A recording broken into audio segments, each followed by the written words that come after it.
Hey, what's up? Like, totally time for 90210. Well, hello everyone. Welcome back to Massive Late Fee. My name is Mark. With me as always is my girlfriend Carol. How you doing today, Carol? Hey, what's up? Not much. It's been a good week here. It hasn't. He's lying. It's November 6th, 1996. It's 11/6/96, and Carol gave me her cold. And it makes you sound all sexy and stuff, though. Does it? Yeah, you got that deep, sexy voice going on. Okay, yeah. The first time I ever sang karaoke, David Lee Roth, was when I had a cold. Really? It's a true story. That's funny. And everyone was like, "Oh my God, you sound so good." Well, you always sound good. Because David Lee Roth, he had that like low, like Texas kind of. He's from Texas. Well, he still is because he's still alive. How many times can we say Texas? Texas. But he would do like, I'm just a gigolo whenever I go. That was easy to do when I was sick.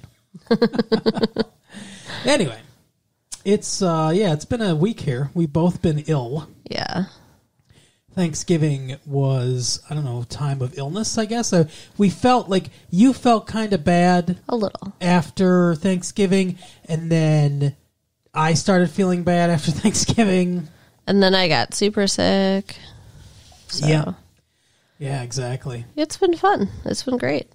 And yeah, like it's messing with your senses even too, right? Like I can't hardly smell anything at all. Yeah. Not a damn thing. Yeah, that's crazy. But, we did get flu shots. So, that vaccination probably, I don't know, helps us a little, I guess. If it's the flu, yeah. Yeah. So, enough about the fucking sad cold what you know who else isn't feeling well? Who? Dylan McKay. Yeah, Muppet Head. This episode, seriously, last episode ended ridiculous. This episode is just pissing me off. Was Fozzie Bear his acting coach? Is that what's going on here? I don't know. He's normally not bad. Right. Of an actor. No, he's a very good dramatic actor. He's not good at anything else. This show has gone full on soap opera. Yeah. You can no longer deny the soapiness of this show. No. They've got a character in a coma. And I don't know how many of you out there have seen people in comas. Mark and I have both seen people in comas. That's true. We've both seen father figures. Yeah, our fathers. They don't move around that much, okay? You're in a coma, you're pretty still. Dylan, the whole episode is like rolling around in the bed. His eyes are fluttering. He doesn't look like he's in a coma. He looks like he's having a seizure. Yeah, at one point the doctor looks down and he's like, "Oh, who attached this electrode to his foot?" He's just like, he's doing a jitterbug here. It's insane. Like, why? The director was like, "Dylan, imagine being in a coma was like being in the electric chair." That's how he's playing it. His eyes are rolling all over the place. And the health professionals are just looking at him and like, "Oh, he's having rapid eye movement." Like, no one looks like that when they're sleeping. No, exactly. It's bad. It's all bad. There's no good in this. They act like it's normal when they should be saying, "Get a priest." Right? I mean, jeez. And, they're trying to touch on sexism, I guess, when the female medical student is trying to present Dylan's case to the male doctor. The attending physician, yes. Yeah. And one of the residents is like, "Yeah, fuck this junkie. I got someone with a heart condition. Their heart's about to explode next door." And put on your raincoats, everybody. It's going to be like a Gallagher show. Yeah. And the doctor's like, "Oh. Yeah, let me get my popcorn." They all just leave like nobody cares about Dylan. Just like when they were loading him in the ambulance, they're talking shit about him. They were. That was the weirdest thing in the world. They're talking over their radios, and it's all ADR. It's which stands for additional dialogue recording. I know I've said this before, but that's the recording they do when they're not actually on the set. But it's all ADR'd, and it's like Well, who knows what happened? There's evidence of drugs at the scene, but could have been a suicide attempt too. And the dispatcher's like, either way, it's just a waste of a promising young life. Yeah. It was weird. Like, who talks like that? It was so weird. That's very professional, everybody. Yeah. To comment on the condition of the young man, not medically, but Just a waste of a life. His soul is in torment, everyone. And that comes up too, because even the student nurse is like, when the shamans used to say when people are in comas, it's a battle for their souls. No, she said when they're unconscious, which I think is stupid, because I'm sure that she meant in a coma, but like anytime you're sleeping, you're unconscious. Right. Like, I don't think there's a battle for our soul when we take a nap. Every night. Oh, geez. It's so weird. And it's like, what a very specific and weird story that you heard that perfectly fits this one scenario. And at one point she's like, he reminds me of a guy I used to date. It never comes up. It's just thrown away. It's so weird. Well, that would explain why she's like so fawning over him and stuff, I guess. Her whole backstory is just weird. Like, it's just in pieces, and like there's all these hidden things. She's mysterious. And we're never going to see her again. No. This show loves to build up characters and then throw them away. Mm-hmm. Like the one teacher, I think she was a French teacher or whatever, that was flirting with the principal. Yeah. It was basically like, let me teach my way and I'll fuck you. Right. That never came up again. Never again. The attending physician, well, not the attending, sorry, the resident, the one that lures the attending physician away. Right. He keeps coming back and he's sort of talking with her. He's saying we need to give him more Narcan, which apparently is some kind of narcotic. I don't know. But he's like, we need to give him more Narcan. She's like, no, don't do that. Don't shoot him up or whatever. Maybe it's like close to heroin and he was on heroin. I don't know exactly how any of that works. Well, they said that they found cocaine and heroin on the scene. Yum, yum. I'm assuming they're trying to give him something to stop him from being in withdrawal, maybe? I don't know. I mean, maybe that's why he looks like he's having a seizure. Maybe. I suppose that's possible. I know heroin withdrawal makes you feel itchy. But anyway, so that actor, it was bothering me the whole episode. Then finally at the end, I was like, I know exactly where he's from. Where? He was in the movie Just One of the Guys. It's a classic gender swapping movie where the female star reporter at her high school feels like she is being she's not getting, so there's some kind of contest, like a writing contest, journalism contest, and her journalism teacher, she's a senior in high school, her journalism teacher's like, I'm not sending this in for the contest, it's not worthy of the contest. And he doesn't really talk down to her, but he's like, look, you're a good writer, but you have this deficiency and that deficiency. Like, she's not passionate enough or something. I don't know. I would think journalism should be objective, but whatever. Right. I can't remember exactly the reason. But she thinks that he's talking down at her because she's a woman. Like, you're not using your emotions like a woman should, kind of thing, right? So she goes to the crosstown high school and dresses up and pretends to be a man. Right. And enters the journalism program. She tries to turn in her thing, and the guy says the same thing to her, even as a guy. Oh. He's like, look, I know it's hard for guys to show their emotional side, but you need to really put some more emotion into your writing. Maybe it's not journalism. Maybe it's actually an essay or something like that. Maybe it's something where that makes more sense, like a short story. I think that's what it is, actually, a short story. But so it turns out it wasn't sexism. She just has that deficiency. She just couldn't accept it. But she falls in love with one of her male classmates, and it's that guy. Oh. The doctor. Okay. Yeah, it's a really bad 80s movie, but it's really good, too, at the same time. They all are. I could just do 80s movies all day. Oh, yeah. Yeah, you should. Well, I'm going to change my name to 80s movies. Come on, I do you all day. Anyway, so speaking of doing things all day, Dylan is having fantasies about every woman that he's ever been with, and the one that got away, apparently, Tori Spelling. Yeah, it's ridiculous. And Brenda is not there. I'm sorry. Fucking make up with Shannon Doherty already. Right. Because that doesn't make any sense for her not to be in his weird sex fantasies and his, reliving of his life and all the stuff that's going on there. They replace her with Valerie, and at one point when he's getting married, she says, I'm Brent. Stop calling me Valerie. I'm Brenda. I want to be Brenda. Call me Brenda. Yeah, it's creepy. And it's like, I get it, guys. You hate Shannon Doherty for whatever reason. If there was ever a reason to bring her back, it was now. And apparently that's not going to happen. Right. But then just let it go or whatever. Or get someone that kind of looks like her and just film her from like far away. There you go. But yeah, they did have him like hooking up with Donna. Yeah. That was weird. But I was like cheering for it because it totally validates your theory that he's always wanted to be with her. Yeah, it was just weird to see her getting into anything like sexual. Right. She's got her bra and panties on and she's all over him and stuff. Yeah, that would never happen. I saved it all for you, she says. It's like, what are you talking about? Is this like going to be a super soaker situation? Oh, jeez. Ew. Like, what did she save up for him? So gross. Slip and slide. It gives new meaning to the phrase whammo. Just who makes slip and slide. Oh, okay. But anyway, so yeah, let's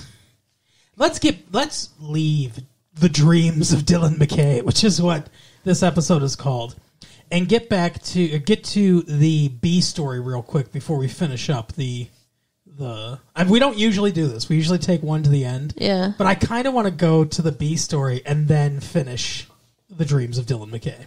Sure, go right ahead, because I don't even remember what the B story was. Oh, you don't? It's very exciting. It's very necessary.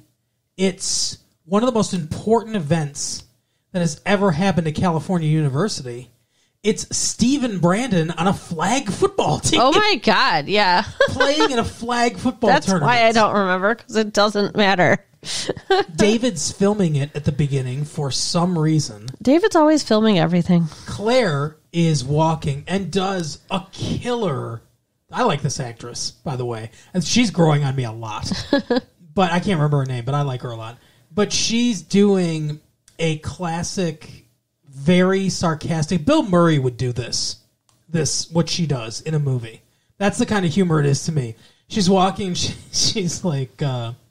being all serious, like Walter Cronkite, like it's black and white, and she's like, "What makes the masculine football player?" Like she's going on basically about how it's like a dumb macho expression and everything. Mm-hmm. It's so dumb it doesn't matter, but it's all sarcastic and like fakely earnest.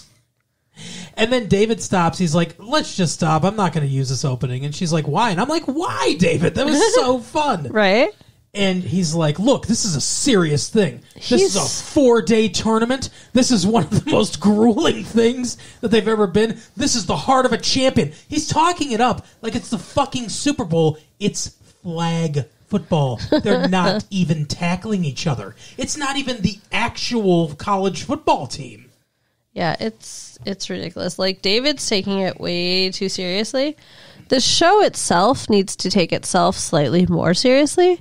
In some aspects, and in other aspects, it needs to take it a little less seriously. Yeah? Because it's taking this stuff too seriously. The football shit too seriously. Well, I mean, David is, but that's just comical to me. But so's Steve, and so's Brandon. And the show presents it very earnestly, like it matters. And it should be... This should be the comedy. That would be great. Yeah. If this was the kind of show that was like, let's satirize how fucking stupid college life is. And all these things that everybody thinks are so fucking important. Let's satirize all that. And then we take ourselves a little more seriously with these interpersonal relationships. That would be a better show. Yeah. But it kind of goes the opposite way. It really schmaltzly over-dramatizes the drama, and it takes very earnestly, seriously, the college stuff. Okay. I mean, I think the writers are Rush Sanders, Steve's dad. Okay. Who's perfectly cast as Steve's dad, by the way. That that crop of hair he's got there for a 60-some-year-old man or however old that actor is. That is a beautiful crop of white hair. It is. It is gorgeous hair. But anyway, so at the beginning, they're playing this game. They destroy their opponents, although they made a bit of a comeback because they had their fourth string in. And Steve's dad's like, what are you letting me almost? They came back almost. And he's like, we weren't even in the game. Like, we were up by 7 touchdowns or whatever. Like, who gives a fuck? But his dad takes this really, really seriously and is practicing with the team. He's like, here, let me show you some plays. I won this tournament 4 times in a row. Fuck Steve Sanders. And at the same time, Steve is trying to convince Nat to go in 50-50 with him or whatever on the Peach Pit after dark. He still wants to do this. He wants to take over that rug store and make the Peach Pit after dark. Yeah, and they're like talking about it while Dylan's in a coma. Yeah. Which seems like a little poor taste. I don't know. Steve's still not a big fan of Dylan right now. But it's crass. I mean, like... I don't disagree. Wait till you know what's going on with him before you start trying to kick him out. Right. So, I don't have a whole lot to say about this B-plot. Nah. Brandon is slightly conflicted because Dylan's in the hospital. And he's like, it's going to be really hard to play a game. Josh just died 6 weeks ago. And now Dylan is clinging to life, probably going to die or whatever. I keep saying he's touch and go the whole time. Right. And he's like, I don't know how I'm going to play this game. And then Steve's on the sideline. He's like, man, my dad sucks. I hate talking to him and everything. And Dylan's like, you know what? Brandon's like, you know what? I don't want to do this. Like, Dylan's dying. I don't want to sit here and listen to you talk about your dad. Why don't we just play this game for us? Fuck him. And he's like, all right, let's do it. So it's tied at 0-0 for like the whole game. I don't know. Because they all suck? I don't know how a flag football game gets tied at 0-0 for the entire game. It's weird. You know what was funny to me is when Claire asks why they're all wearing their cups on the outside of their pants. And it's the belts for the flags themselves. I would have had no idea too. So yeah, David's like, what's the whole point of this? What's wrong with you? He's going to dump her because she doesn't care about collegiate sports enough or something. She cares too much about aliens. And aliens watching him do it. So she likes, and taping herself. She likes to be watched. She's very kinky. Yeah, she is. But anyway, so Steve decides, you know what? We're going to run my dad's play. The old flea flicker play. Which I don't know if you know what that is, but that's where you toss the ball to the running back like he's going to run. I don't know why they'd run in this situation when it's tied with 40 seconds left, but whatever.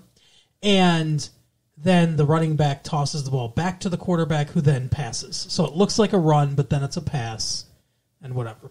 Okay. So he tosses it to Brandon in the end zone. They get a touchdown, and everyone celebrates. And Steve's dad's like, oh, yay, my son won. And he's like, yeah, you're the greatest, Dad. You're the coach, and you're the part owner of a nightclub. And he's like, what? And he goes, we'll talk about it. So interesting. He's going to strong-arm his dad, and then there's just going to be more conflict between Steve and his dad. That's going to be the next big storyline or whatever.